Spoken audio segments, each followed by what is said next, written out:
pergunta interessante, porque ela passa por uma revelação. Na realidade, essa resposta não é comum, porque a maioria das pessoas não conhece o seu guia espiritual, o seu mentor espiritual, o seu protetor espiritual.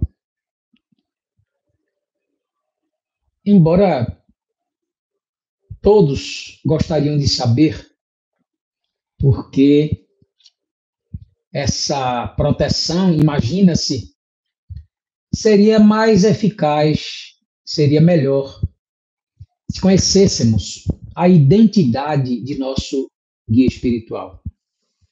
Antes de falar sobre guia espiritual na perspectiva espírita, é importante lembrar que mentor espiritual, guia espiritual, existe em todas as denominações religiosas. Para o cristianismo, por exemplo, o Espírito Santo é o guia espiritual dos cristãos. Para o hinduísmo, Brahma, ser supremo, é o mentor, o guia espiritual dos hindus. Para a Umbanda, o guia de frente é o guia espiritual, o mentor espiritual dos umbandistas. Para o Islã, o líder espiritual é o protetor espiritual daquele grupamento religioso. E imagina-se que em todas as religiões haja um ser ou personificado na figura de alguém ou um ser mais geral, digamos assim, sem uma identidade necessária. Imagina-se então que em todas as denominações haja um guia espiritual, sim. Para o espiritismo, o que é guia espiritual? Bom, é um espírito desencarnado, mas que algumas outras vezes foi espírito encarnado como nós. Então é um espírito desencarnado, simpático à pessoa a quem ele protege, a quem ele guia, e que necessariamente tem que ser evolutivamente superior à pessoa objeto de seu trabalho de guia espiritual. Para o espiritismo, há uma diferença sutil entre guia espiritual, protetor espiritual, amigo espiritual, espírito familiar, espírito simpático. Embora possa parecer a mesma coisa, não é. Guia espiritual, por definição, como eu falei, é um espírito superior à pessoa, simpático a ela e que assume a missão desde o seu nascimento de orientá-la, guiá-la, protegê-la ao longo da sua vida material. Então é um espírito que vem com uma missão específica e que pede, que escolhe aquela missão. Por exemplo, Emmanuel, espírito, era o guia espiritual de Chico Xavier, do médium Chico Xavier, como se sabe. Joana de Ângeles, espírito, é a guia espiritual do médium Divaldo Pereira Franco. E dessa forma, todos temos um guia espiritual, um protetor espiritual, ainda que não tenhamos a missão do porte da missão de um Chico Xavier. Mas nós temos um guia espiritual. Bom, isso a gente sabe, que todo mundo tem um espírito simpático que se interessa em nos proteger, nos guiar, nos ajudar, mas dificilmente a gente sabe a identidade desse espírito. como eu falei no começo, para saber, seria preciso que houvesse uma informação segura, uma revelação, mas vinda de uma fonte segura, de uma fonte idônea, de uma fonte séria, comprometida com a verdade.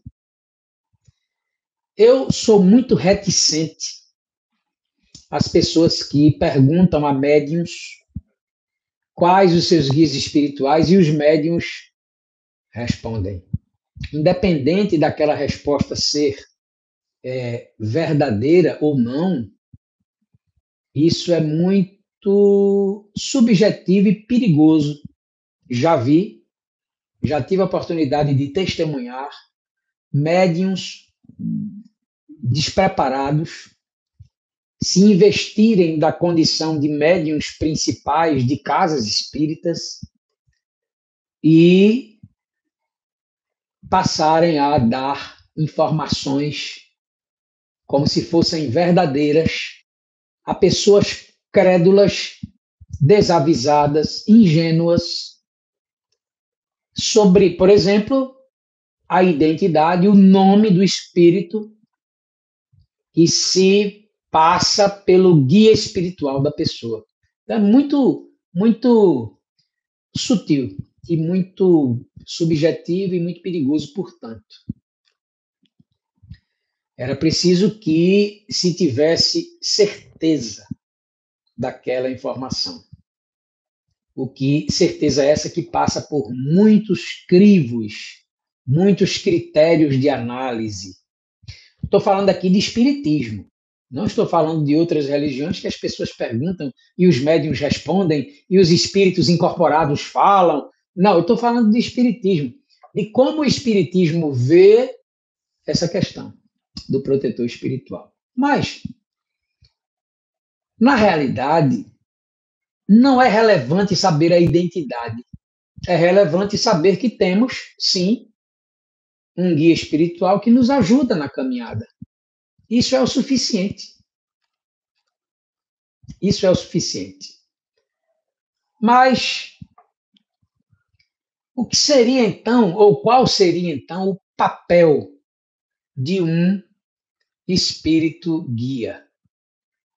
O próprio nome está dizendo, quando a gente fala de, por exemplo, guia turístico, a gente fala de alguém que tem uma ascendência sobre o guiado, sobre o turista, ascendência de conhecimento sobre o roteiro que ele vai fazer, ascendência de informações sobre os pontos mais importantes a serem visitados. Então, um guia espiritual, ele exerce exatamente o papel de um guia turístico. Qual é o papel de um guia turístico? Orientar o turista sobre a visita que ele vai fazer, dar informações, dar orientações e acompanhar o turista ao longo do percurso, ao longo da viagem, ao longo do processo da visita. Esse é o papel do guia. No caso do guia espiritual, é muito parecido. O guia espiritual tem a missão de nos acompanhar ao longo da jornada terrena. Claro que o papel do guia espiritual não é segurar a nossa mão e dizer qual é o caminho que a gente deve tomar. Não é papel do guia espiritual dar sugestões, opiniões sobre o que devemos ou o que não devemos fazer. Não. O papel do guia espiritual não é interferir no sagrado direito à liberdade expressado pelo nosso livre arbítrio, que é a sagrada capacidade de escolhermos que caminho, que decisão, que pensamento, que sentimento e que atitude tomaremos diante dos desafios de nossas vidas. Qual seria, então, o papel mesmo do guia espiritual? Bom, inspirar-nos no caminho do bem.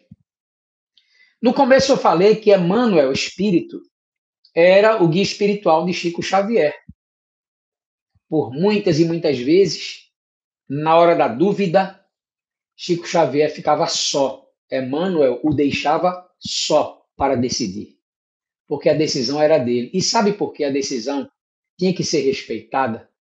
Porque as consequências sobre as decisões que tomamos e as atitudes que tomamos recairão apenas sobre nós mesmos. O guia espiritual não vai passar pelas consequências de nossas atitudes. Ele pode até sofrer com o nosso sofrimento, mas ele não passará pelas consequências práticas daquilo que fizemos. Portanto, a regra básica do mundo espiritual superior, daquele que nos ajuda, mas não diz o caminho que nós devemos tomar, quando você encontrar no seu caminho um espírito, através de um médium, dizendo o que você deve e o que você não deve fazer, desconfie. Desconfie. Tem alguma coisa errada. Porque espírito elevado não se presta a interferir no livre-arbítrio e na vida de ninguém. Tanto é que Emmanuel, então, deixava Chico Xavier resolver, decidir. Agora, depois que ele tomava a decisão, o espírito vinha ajudar no que era possível. Guia espiritual não resolve problema de ninguém. Guia espiritual lhe fortalece. Fortalece a sua paciência, a sua resignação, resiliência, a sua capacidade de perdoar, inspirando você com ideias nobres, ideias positivas, de construção, de fraternidade, de altruísmo. Então, guia espiritual, o papel do guia espiritual não é fazer a nossa caminhada por nós. Absolutamente. Até porque, raciocinando bem, o guia espiritual é também um espírito em evolução e também precisa dar conta de sua própria vida, de sua própria trajetória. Ele que, por sua vez, claro, tem também um outro amigo espiritual que o acompanha, que o inspira, que o ajuda. Então, resumindo, não importa o nome do guia espiritual. Você pode saber ou não, mas isso não é relevante. Importa saber que você tem um guia espiritual e que você pode sim, durante as suas orações, suas preces, recorrer a ele, a sua bondade, a sua disposição de lhe ajudar. E ele sim ajudará, com certeza, transmitindo paz para você. Esse é o papel do guia espiritual. Então, ele não é a nossa moleta. Ele não é a perna. Ele é apenas um amigo que, como qualquer outro grande amigo que temos, nos ajuda quando a gente precisa, com uma palavra, com uma opinião, no caso do amigo, e um abraço, um acolhimento. Às vezes o amigo não precisa nem dizer nada, basta ele estar ali para ouvir o nosso desabafo, a nossa história, a nossa dor. Então, graças a Deus, nós temos um guia espiritual. E mais que isso, viu? Temos espíritos familiares, amigos, que são aqueles familiares que nos amam e que muitas vezes nos acompanham. Temos também protetores, às vezes um espírito que simpatiza com a gente, ele passa a acompanhar a gente para proteger a gente. Não é um guia espiritual. É um protetor amigo, um espírito amigo que resolveu nos acompanhar, como se fosse um segurança. Tem também aqueles guias espirituais ligados, por exemplo, ao CEAL, os espíritos trabalhadores do CEAL, que são responsáveis pela condução dos trabalhos da casa, eles nos acompanham também, nos ajudando no processo de gerenciamento da casa. Então, nós também temos esses amigos. Temos os amigos do Espiritismo, aqueles que se juntam a nós no processo de estudo da doutrina espírita. Então, a gente tem vários amigos, mas temos particularmente um guia espiritual, um amigo muito especial que tomou para si a missão de nos ajudar aqui na Terra. Maravilha, né? Eu gostaria de fazer um pedido. Não sei se você já deu o seu like aí. Isso ajuda a divulgar a nossa página. E também clique no botão inscrever-se. Se inscreva no nosso canal. Basta clicar e você já será um membro do canal do CEAL aqui no YouTube. Isso também vai ajudar na divulgação de nossa página, de nossas playlists aqui no YouTube.